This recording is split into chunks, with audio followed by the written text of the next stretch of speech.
No drugs in Surat city અભિયાન ચલાવી રહેલી સુરત પોલીસને ફરી સફળતા મળી છે. તેમાં સુરત ક્રાઇમ બ્રાન્ચની ટીમે કતારગામ માધવ ચોક પાસેથી રાજસ્થાનથી લાવવામાં આવેલા લાખો રૂપિયાના એમડી ડ્રગ્સના જથ્થા સાથે બેને ઝડપી પાડ્યા છે.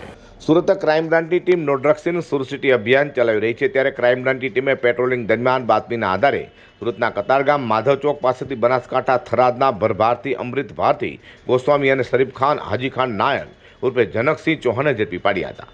તેઓની ઝડપી લેતા તેઓ પાસેથી 26,86,000 રૂપિયાની કિંમતનો એમડી ડ્રગ્સનો જથ્થો મળી આવ્યો હતો, જેથી પોલીસે તેઓ પાસેથી એમડી ડ્રગ્સ, મોબાઈલ ફોન, રોકડા રૂપિયા, લેપટોપ સહિત 27,77,000થી વધુની મત્તા કબજે કરી હતી અને આરોપીની પૂછપરછ કરતા એમડી ડ્રગ્સ રાજસ્થાનમાં લાવી હોવાની કબૂલાત કરી હતી. હાલ ક્રાઇમ બ્રાન્ચે બંનેની ધરપકડ કરી વધુ તપાસ હાથ ધરી છે.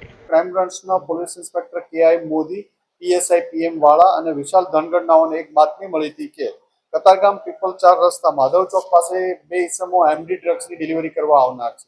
આ બાતમી આધારે એમને પંચો સાથે ત્યાં રેડ કરતા બે ઇસમોને પકડી પાડવામાં આવ્યા છે. પોલીસ જ્યારે રેડ દરમિયાન આ બંને ઇસમોએ ભાગાભાગી કરી હતી, પરંતુ પોલીસે એમને સતર્કતાથી અને પીછો કરીને પકડી લીધા.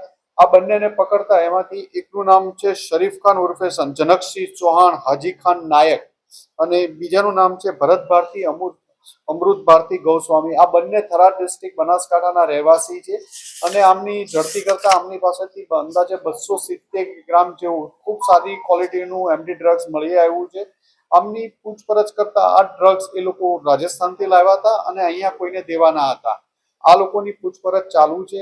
તપાસ દરમિયાન એ પણ જાણવા મળ્યું છે કે જે ભરત ભારતી છે એ અગાઉ ગોવામાં નાઇજીરિયનને પણ એમડી ડ્રગ્સની ડિલિવરી કરી ચૂક્યો છે. ગોવા અવારનવાર જાય છે.